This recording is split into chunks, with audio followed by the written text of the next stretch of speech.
What's good, R&B squad? This is out of Ruth. I trust that this message meets you guys in good spirits. If you're new to this family, we don't believe that you're here by accident. Welcome. We're happy to have you, and Jesus is, of course, always happier. The word that I have today was given to me in a number of ways. So I received the word at first through something that I saw in the spirit, and then something that I heard in the spirit, and then some confirmation that I received in the natural. So as per usual, as you listen to the details, you'll know whether or not this word is for you. Please eat the meat, spit out the bone, take what's for you, and leave the rest. So let me get into what I saw in the spirit. In the spirit, I saw this woman, this visibly annoyed woman, and she was speaking of another woman. And about the other woman that she was speaking of, she said, I can't believe that she's still alive and that she's not in hiding. Those were her exact words. I can't believe that she's still alive and that she's not in hiding. And I could see that this woman was visibly perturbed. She was very, very annoyed. There was so much venom coming from her when she spoke of this other woman. And I could tell that the woman she was speaking of, saying that this woman, she couldn't believe that this woman was still alive and that she wasn't in hiding. It's like she would have preferred if this woman was dead or was in hiding. And then I came away from what I saw in the spirit. And then in the natural, I was minding my own business and I passed in front of the TV. And I don't really watch TV like that, so I didn't know what was on. But there was a particular scene in the movie that was on that caught my attention. So now in this scene in the movie, there are two women, and one of them is about to attack the other, like physically attack her. And I mean attack her to the point of probably taking her out or knocking her out cold or something like that. And the woman who is about to be attacked, she says to her attacker, I didn't do anything to you. And then the woman who's about to attack, the one who's doing the attacking, she says, you're still breathing. And that's enough. You're still breathing and that's bad enough. And I was like, whoa, the Lord was like, pay attention. And it reminded me of what I'd seen in the spirit. So I'm going to tie all of this in together. Now, for someone, there are people, and I'm just going to say it the way the Lord gave it to me. There are people, agents of the enemy, who has the enemy working in and through them, who don't want to see you alive. They literally do not want to see you alive. So what they have done is that they have either wished death on you, or they've done something in the spirit realm to try to take you out of this life, or they've done both. They've wished death on you. They've done something in the spirit realm to try to take you out of this life. And some of them were even plotting to do it in the natural. So when they saw that wishing death on you didn't take effect, and they saw that going toward the occult did not take any effect and you were still alive, the next best thing for them to do was to try to take you out in the natural. So they were even plotting that. But no matter what they did, the Lord protected you. And in some instances, you didn't even know. You weren't even aware that this person was trying to take you out because you have been living your best blessed life, going about your business. And even when challenges arise, you have still been maintaining your joy because the joy of the Lord is your strength. So you have not been paying this person any mind. Some of you don't pay these people any mind, but their minds are constantly on you. So they have been wishing death on you. Some of them have been actively trying to take you out in the spirit, and even in the natural, they've been plotting it.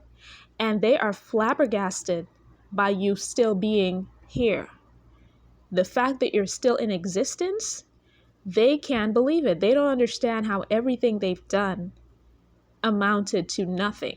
And then on top of that, remember what she said. The woman that I saw in the spirit, she said, I can't believe she's still alive and that she's not in hiding. So some of these individuals who are so driven by the enemy and his hate, some of them, they feel as though because of what they were trying to do to you, that you should have been in hiding, that you should have become this person who was afraid and didn't go out anymore, and you had to be, you had to lay low. That's what they were trying to do. They were trying to make you like a shell of yourself.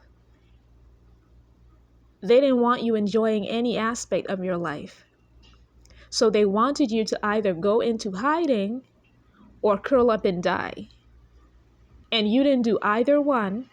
So now they're upset. Despite their best efforts to take you out, you did not die. You're not going to die anytime soon.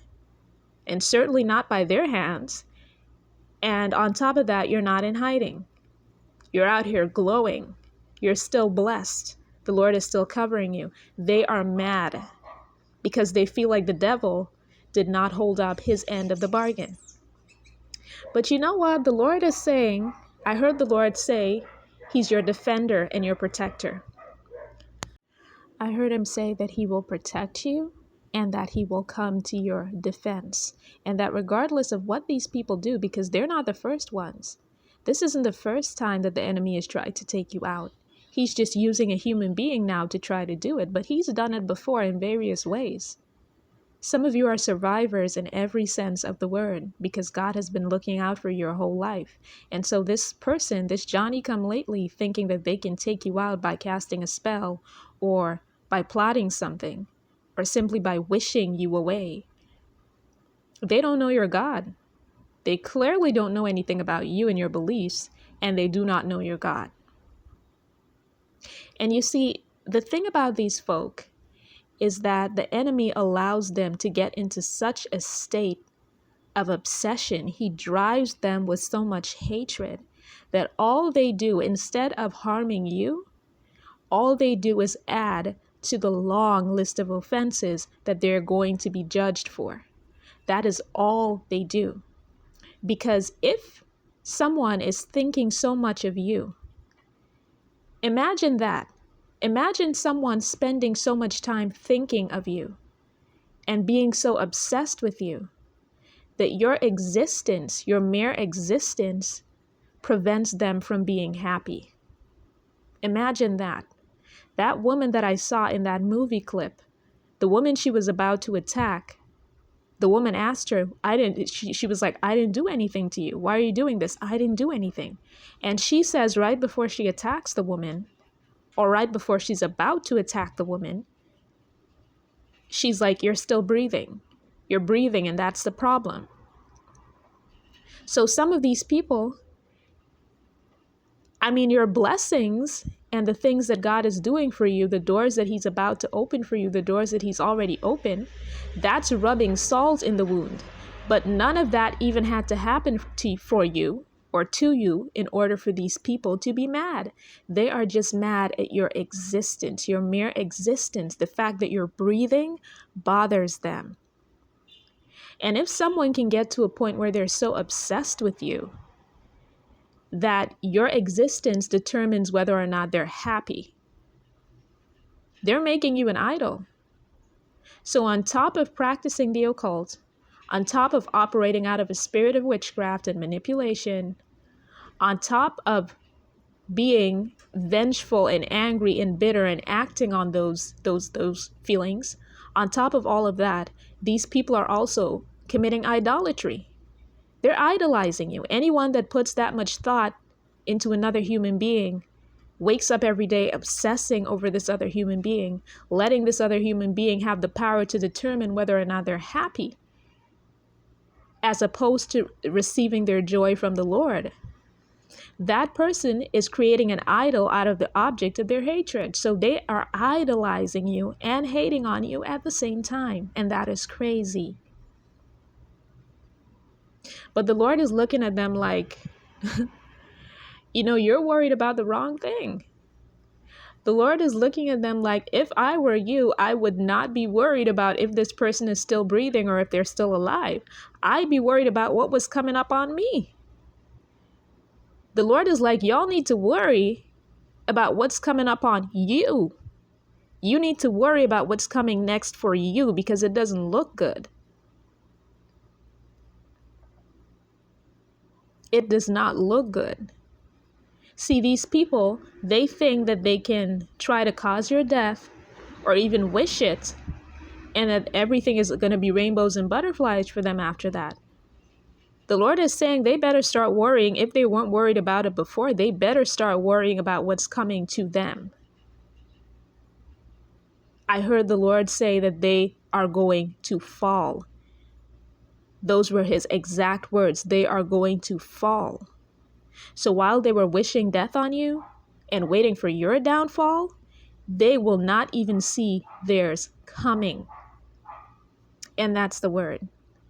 So I hope that this message reaches the right ears. I love you guys. I will be back with another word as soon as the Lord releases me. Take care.